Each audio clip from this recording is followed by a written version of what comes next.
बातचीत के सिलसिले को शुरू करते हैं। सबसे पहले पवन शर्मा जी, आम आदमी पार्टी जी, आगे आ जाइए। देखिए, आज बड़ा ऐतिहासिक फैसला आया जिसमें भारतीय जनता स्वागत कर रहे हैं आप, मतलब इसका हम तो जब जब संविधान की बातें स्वागत करते हैं, भारतीय जनता पार्टी थोड़ी हम। आज जब सुप्रीम कोर्ट के अंदर जब फैसला आया, बड़ा ऐतिहासिक है। भारतीय जनता पार्टी के पूरे फर्जी बाड़े को खोल के रख दिया। सुप्रीम कोर्ट ने वही कहा जो लोअर कोर्ट ने पहले कहा था कि मुख्यमंत्री अरविंद केजरीवाल के खिलाफ कोई सबूत नहीं है, ईडी पक्षपातपूर्ण कार्रवाई कर रही है। भारतीय जनता पार्टी के पूरे फर्जी केस को एक्सपोज करके रख दिया। जब जब देखा गया कि भारतीय जनता पार्टी किसी को हरा नहीं सकती विकास कार्यों में, चुनाव में, उसको फर्जी केस में जेल में डालने का काम करती है, चाहे हेमंत सोरेन हो, चाहे मुख्यमंत्री अरविंद केजरीवाल जी हो, चाहे मनीष सिसोदिया जी हो। हाँ जी, हाँ जी, हाँ जी, करवा दीजिए केजरीवाल भ्रष्ट है। भारतीय जनता पार्टी, रुकिए भाई बाबू जी रुकिए, बाबू जी रुकिए जी। देखिए, केजरीवाल जी भ्रष्टाचारी थे, भ्रष्टाचारी हैं और भ्रष्टाचारी रहेंगे। भ्रष्टाचार किया था और भ्रष्टाचार उनके नियत में है। उनकी राजनीति का चरित्र भ्रष्टाचार के ऊपर है। नहीं तो आज जो अदालत ने जिस तरह की टिप्पणी करी है, जितनी सख्त टिप्पणी करी है कि आप निर्वाचित मुख्यमंत्री हैं, आप ताकतवर नेता हैं, लेकिन आपके विवेक के ऊपर छोड़ा जाता है कि आप क्या सोचते हैं, क्या फैसला लेते हैं। आज तो उन्हें इस्तीफा देना चाहिए था, लेकिन उनके जो प्रवक्ता हैं, नेता हैं, वो पटाखे फोड़ रहे हैं कि पता नहीं कौन सा ऐतिहासिक फैसला है।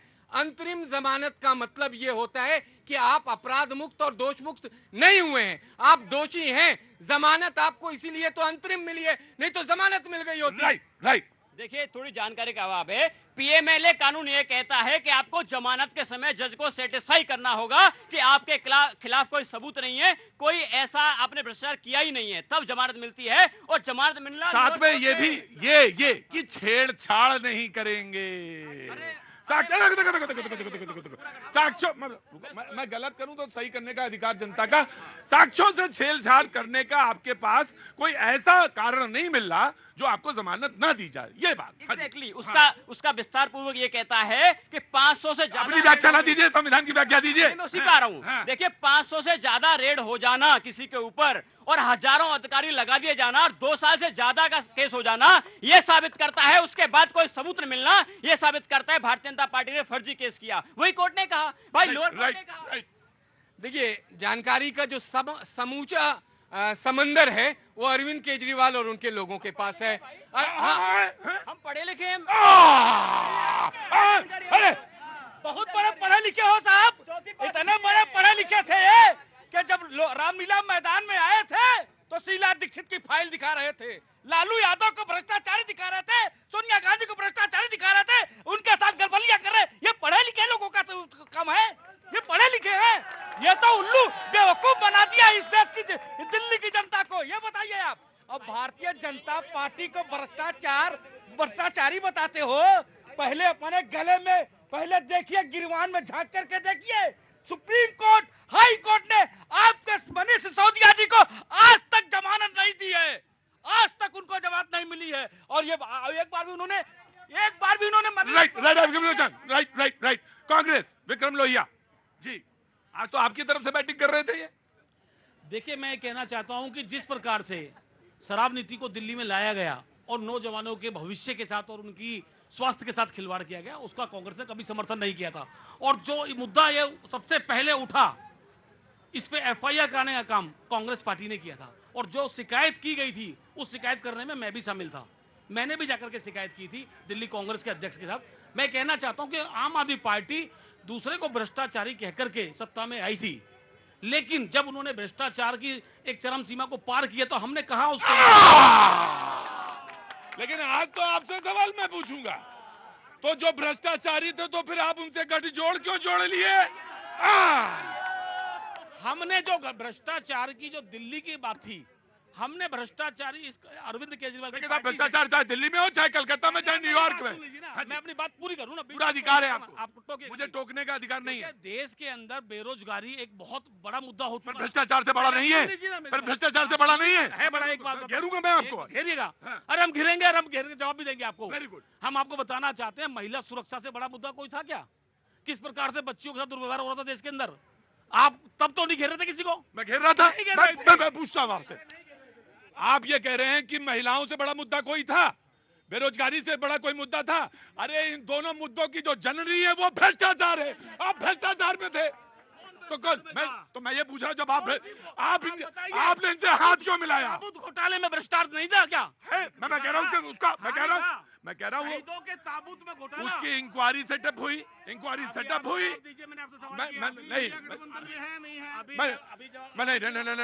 नहीं, आप बीच में नहीं बोलेंगे, बीच में नहीं। मैं ये कहना चाहता हूं कि जब केंद्र सरकार के लिए गठबंधन किया गया, हाँ। बहुत सारे मुद्दे थे, महंगाई, भ्रष्टाचार, महिला सुरक्षा की बात थी। हाँ। जिस प्रकार से भारत सरकार ने उन सब चीजों को मतलब आप मानते हो वो बड़े थे? लांघ दिया।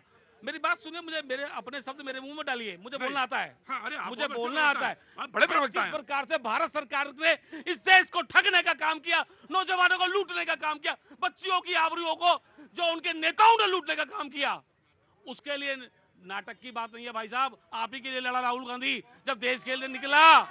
आपको बता दूं, राहुल गांधी ने इस देश सुरक्षित रहेगा मकान, सुरक्षित रहेगा मकान, सुरक्षित रहेगा ये जहान जब चलेगी मोहब्बत की दुकान। राइट, मैंने लिया विक्रम जी। विक्रम जी ने कहा कि आप लोग बिल्कुल ये नहीं कहेंगे जो आपने शब्द इस्तेमाल किया, ये आप ही के लिए लड़ने के लिए। लेकिन उन्होंने कहा कि बात देखिए ये है कि हमने गठबंधन इसलिए किया क्योंकि बेरोजगारी का मुद्दा था और देश में महिलाओं का मुद्दा था, सुरक्षा का मुद्दा था, महंगाई मुद्दा था, इसलिए भ्रष्टाचार का मुद्दा छोड़ दिया हमने। ये भ्रष्टाचार नहीं, ये उस आतंकवादी से भी हाथ मिला सकते हैं इस देश के जो है मेरे दोहराने के लिए। मालूम है आपको? वो देश के खिलाफ कौन छोड़ करके आया? अजहर मसूद को छोड़कर कौन आया? उरी, पुलवामा, पठानकोट किसने? अरे डिबेट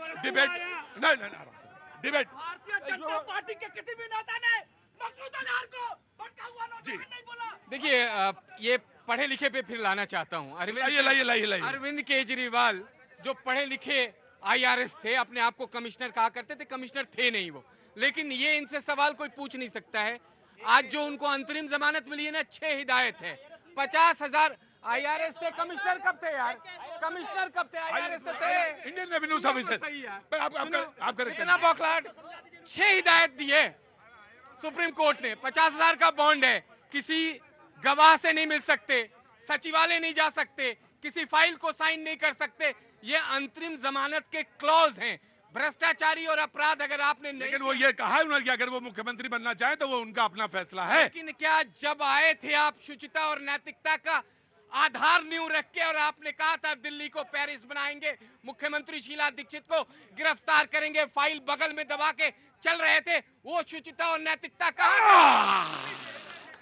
ये राजनीति भी बड़ी जबरदस्त होती है,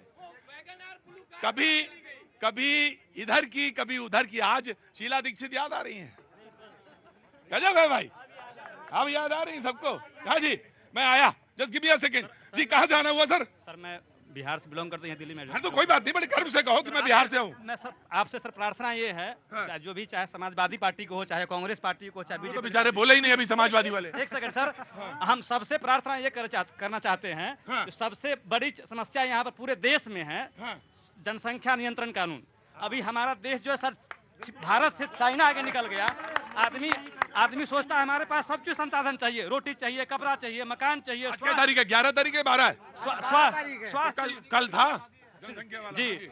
सबसे पहले जो भी लोग यहाँ पर है, जो भी हमारे शुभचिंतक है, चाहे जो भी देश से गण्यमान लेता है, उन लोगों को सबसे पहले इन पर विचार करना चाहिए। सबसे पहले जनसंख्या नियंत्रण कानून बनाना चाहिए, तभी देश में सबको रोजगार मिलेगा, शिक्षा मिलेगा, रोटी कपड़ा मकान जो भी है, आदमी को जो नेचुरल अपनी आवश्यकता है वो। कितने बच्चे होने चाहिए? कम से कम 2 से ज्यादा तो कम से कम किसी को होना ही नहीं चाहिए बच्चे। हाँ जी, एक होना चाहिए सर, एक बच्चा होना चाहिए। होना चाहिए। शादी हो गई आपकी? जी शादी हो गई। रुको। हाँ, हम तो आए सर, ये तो कांग्रेस का नारा था। हाँ। हमारा भी नारा है, जनता का भी नारा है। हम दो, हमारे दो। जी, शादी हो गई? जी जी सर। क्या बच्चे? 2 बच्चे हैं सर। 2 बच्चे हैं, कोई बात नहीं, ठीक है। इधर लड़की हो एक ही होना चाहिए। लड़का हो या लड़की एक ही हाँ जी, हाँ जी। भारत अभी जनसंख्या के हिसाब से नंबर 1 पे चला गया है और भारत को और तरक्की से तरक्की पे जाना है तो उसे जनसंख्या नियंत्रण कानून के अंतर्गत एक ही बच्चे का प्रावधान या नियम कानून बनाना चाहिए। क्या नाम हो गया? बिहार से हैं आप? जी, क्या नाम हो गया आपका? मेरा नाम है मुरारी प्रसाद वर्मा। मुरारी जी, मैं अभी आया, इसी पे बात करेंगे, बड़ी गंभीर बात है, लेकिन मैं केजरीवाल जी वाला मसला पे पूरा जा। जी, आम आदमी पार्टी। देखिए, आज देश में दो मॉडल चल रहे हैं जो उनकी बात करी। एक तरफ भारतीय जनता पार्टी है जिसका राष्ट्रीय उपाध्यक्ष रक्षा सौदे में घोटाला करते पकड़ा गया था, सजा हुई थी उसको। एक तरफ आम आदमी पार्टी अरविंद केजरीवाल जी हैं, 500 ज्यादा रेड हो गई। सुंगलू कमेटी बना के मोदी सरकार ने 400 फाइलों की जांच करवाई थी, दिल्ली सरकार को छान के रख दिया था, एक पैसे की गड़बड़ी का सबूत नहीं मिला। वो भारतीय जनता पार्टी हमको ज्ञान न दे। जब देश की बात आती, देश को लूटने का काम इन्होंने किया। हम तो माता सीता की तरह अरविंद केजरीवाल जी का मॉडल पवित्र है, हमने अग्नि परीक्षा दी है, लेकिन आज तक सबूत नहीं मिला। कोर्ट ने आज यही कहा कि अरविंद केजरीवाल के खिलाफ कोई सबूत नहीं है। लोअर कोर्ट ने बेल दी, सुप्रीम कोर्ट ने बेल दी। उसका सबसे बड़ा सबूत है कि भारतीय जनता पार्टी के सारे जो सडन था वो सारा फर्जी था। आम आदमी पार्टी के प्रवक्ता कह रहे हैं कि माता सीता की तरह है। जी जी जी। मेरा नाम चंद्र प्रकाश है और मैं चंद्र प्रकाश जी, कहाँ से हैं आप? मध्य प्रदेश से हूँ, मध्य प्रदेश में कहाँ से? अशोकनगर जिला। अशोकनगर जिला। जी, मैं भैया जी को, दोनों को, आम आदमी पार्टी के और जो कांग्रेस के प्रवक्ताओं को बता देना चाहता हूँ कि 2014 से नरेंद्र मोदी जी की सरकार है, आज तक कोई घोटाला आप ला दोगे तो मैं यही समाधि ले लूंगा। इस देश के प्रधानमंत्री, अरे रुको, क्या नाम है आपका? चंद्र प्रकाश रघुवंशी, क्या ले लेंगे? समाधि यही ले लूंगा। 2014 से कोई घोटाला आप साबित करके बता दो तो क्या ले लेंगे आप? समाधि ले लूंगा मैं यही। नहीं, समाधि समाधि नहीं, नहीं, आराम से करो, आराम से करो। जी, मैं आया। अरे नहीं, मैं लड़ी में रहता हूं। प्रतीक जी, जैसे कि हमेशा की तरह आधी अधूरी बात रखना जो है, असुस्थमा मारा गया शंख बजा देना जो है। अरे भैया, सुप्रीम कोर्ट ने जो फैसला दिया है, 2 जजों की बेंच ने दिया है, आपको अंतरिम जमानत दी है और केस को बड़ी बेंच को रेफर किया गया, 3 जजों के लिए। क्या और अंतरिम जमानत कब तक है? जब तक बड़ी बेंच जो फैसला नहीं दे देती तब तक। अगर वो हो सकता है 20 दिन में फैसला दे तो ये पलट भी सकता है जो है। आपको इंतजार करिए, गलत मत बोलिए। कोर्ट ने बिल्कुल नहीं कहा कि आपके खिलाफ साक्ष्य नहीं है। क्या आप कोर्ट कर रहे हैं जो है? आपको ये शर्म आनी चाहिए।